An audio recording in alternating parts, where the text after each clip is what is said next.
Rocky Top Roundtable rolls on this week for the Akron Zips guys, and this is a game that potential trap game. Tennessee's a huge favorite. Tennessee's not going to lose this game, but could they underperform like they did against North Texas a few years ago and not run away and hide? I mean, maybe look ahead to Florida.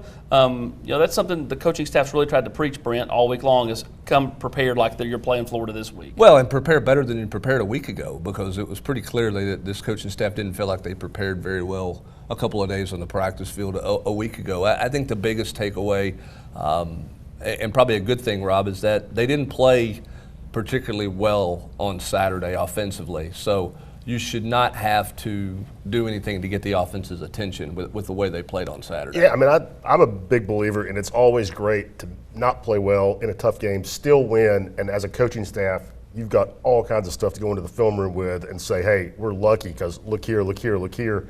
And I think there's a ton of stuff like that to point to, starting with the run game. I mean, there's so many times over the years that we've seen Tennessee came up just short, but if this went differently, if this penalty didn't get this, or you got this line to gain or whatever, maybe Tennessee could have won that game. Again, like what you said, Rob, Tennessee won the football game, so go back and just work on the little things this week. Yeah, I mean, Akron's not going to beat Tennessee, but work on mentally focusing in practice this week, work on getting off press man coverage if your wide receivers tackling a little bit better, just some of those things in a game like this with Akron. Let's talk about shoring up a couple of different areas. First, we'll start with the receiving core. I mean, made some big plays last week, but Hendon Hooker was a touch off on some throws, not as accurate as I'm sure he'd like to have been.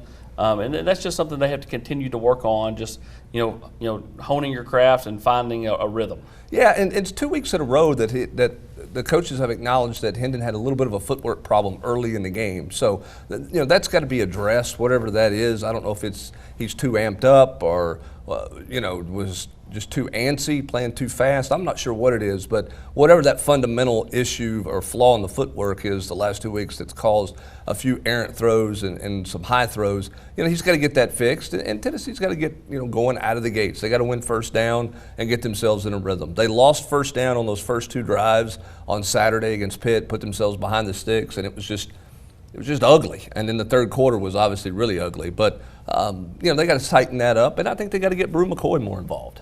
Yeah, I agree. I mean, you look at him, he had 4 catches, for 58 yards, but then you look at the targets. 4. He had 4 targets. He caught everything thrown his way. Cedric Tillman had 18 targets. Jalen Hyatt had 14. And not saying, both of those guys had good games, but I'd like to see what Brew McCoy would do if he got 10 targets. And I think, sorry, Brent, but I do think moving forward, he'll start to see a little bit more of the pie offensively because, Alex Golesh has said a couple of times, Gerald Mincey's been a nice surprise. Said it about Brew McCoy on Tuesday as well. He's been a nice surprise. You already know what you have in Cedric Tillman, and when you're in a dogfight, you're going to go to your guy, and that's exactly what they did. Maybe moving forward, you see that 18 trimmed down to maybe 13 or 14, and Brew's 4 go up to 7 or 8. Yeah, Tennessee will continue to throw the ball, and so the targets, they may get shuffled around and a little more evened out, but they're going to throw it. To me, Tennessee is, and I know Golesh said that they went in thinking Pitt's going to do everything to stop the run and not allow 5-6 yards of carry like they did against West Virginia. Tennessee, to me, still has to be able to run the ball more effectively going forward. I think this is a big week to kind of get some momentum on the ground. Well, I think they're going to get to both running backs going. I don't know that it's the offensive line. I'm not saying that they blocked it great because they didn't. But they got to get the running backs in a little better rhythm than what they're in. I thought Jalen Wright was running well until the fumble. He's obviously got to take care of the football. Jabari Small seems a little off. I mean, they just seemed a little out of sync there. They got to get some juice going with those running backs, and I would imagine we're going to see a little bit of Dylan Sampson this weekend as well. I don't know what that means going into Florida, but they've got to get themselves with a little more rhythm in the run game. Yeah, no doubt about it. Jabari Small had a couple of nice runs against Ball State, but really I couldn't agree more. He's got the touchdown numbers, but he really hasn't looked like himself, at least himself at the end of last year. Jalen Wright has ran hard, but he's put the football on the ground twice so far in 2 games, and that just simply can't happen. So getting some momentum, working with that offensive line, you're not going to learn anything in this Akron game, but again, it's all about momentum moving into a Florida game to where you need to run the football to win that football game. Less carries for the quarterback too, Rob. And this week, I would say just about none. But then I think I think that's going to be part of it. Like you saw this week, clearly the design run with Hendon Hooker was a big part of the game plan. And I think in those heavyweight matchups like Florida, like LSU, like Alabama, I think you're going to see Hendon with 8 to 10 design carries, and probably if the offensive line is blocking like they have been, probably 4 or 5 scrambles on top of that. Flip it to the defense. Tyler Barron, I thought, had his best game of his Tennessee career, most consistent game. I mean, he's flashed at times during his couple of years here, but I mean, I thought from start to finish was just really good. Of course, this is the big play that knocked out Slovis. Yeah, physical. I think he was physical. I think the whole entire defensive front was physical, but Tyler did not play a finesse game against Pitt, and I think that's the biggest takeaway, Austin, for me from Tyler Barron was just how physical he was for the entire game. Yeah, I mean, he's just really, really good. A lot of it at the 3 technique. And, when you get him going, you get Omari Thomas, had a very active game. And then you get, Byron Young a little bit more active.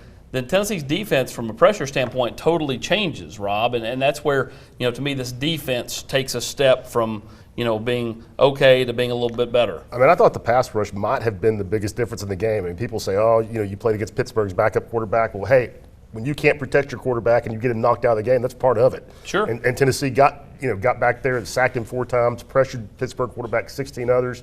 They did it by getting home with 4, as you just mentioned, with Tyler and Byron Young. And Tim Banks, I give him credit. He didn't play scared in that game. He dialed it up. I mean, they had 2 sacks from defensive backs. Aaron Beasley had multiple quarterback pressures. And I think that's how this Tennessee defense is going to have to play. And more than that, too, they got their hands up. Yeah. They were active. And that is so key because you want to be able to affect the passer with a 4-man rush, like you said, Rob, and like they did on Saturday. But even when they didn't get back there, 16 quarterback hurries. I think there should have been more on that than the stat sheet showed. But they got their hands up. Omari Thomas, Karat Garland, Jeremy Banks. Active hands is going to lead to more breakout plays and maybe more interceptions. So I thought that was a good sign. And you have to have those hands with teams throwing it as quick as they're throwing it. You're just not going to be able to get back there all the time.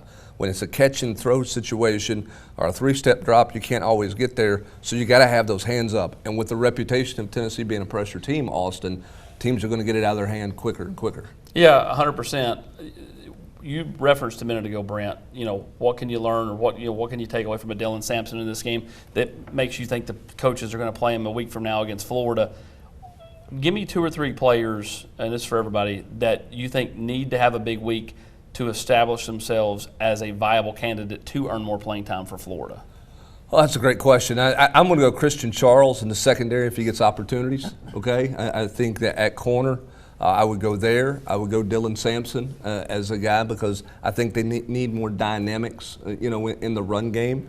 And then maybe a Joshua Josephs. I was a little surprised we didn't see him. I think it's because of the way the game went. But I would put Joshua Joseph in that category as well. I like the way Roman Harrison's playing. I'm not saying he should lose a bunch of reps, but the more guys you can rotate up front, I think the better off you're going to be.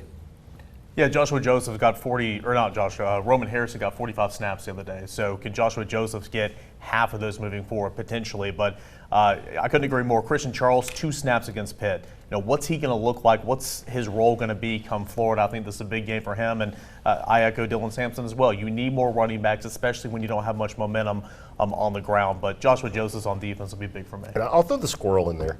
I'd like to see a squirrel package. And just because, I mean, I think Tennessee, the 3 wideouts that got most of the work on Saturday, I like them all. They don't have anybody like White. And I'm not saying he gets 30 snaps a game, but I'd like to see them with a design for him to get the ball in space, 5 or 6 snaps, see if they can make something happen. They don't feel like they have a real wiggle guy. At the receiver position. Now, Brew McCoy's physical, runs well. Jalen Hyatt, long strider, shows that he can get open. But who's the guy that you can flip it out to, and he's going to get somewhere with it? Right now, those 3 that they're playing, I don't think that's their calling card as a wide receiver. No, not at all. I'll throw in Wesley Walker as someone who I think would like to see more, whether it be at nickel or safety. I just think Tennessee's got to be more athletic in the back end. And so we'll see who else, kind of emerges this week. Tennessee and Akron coming up Saturday, 7 o'clock. For Eric, Rob, and Brent, I'm Austin.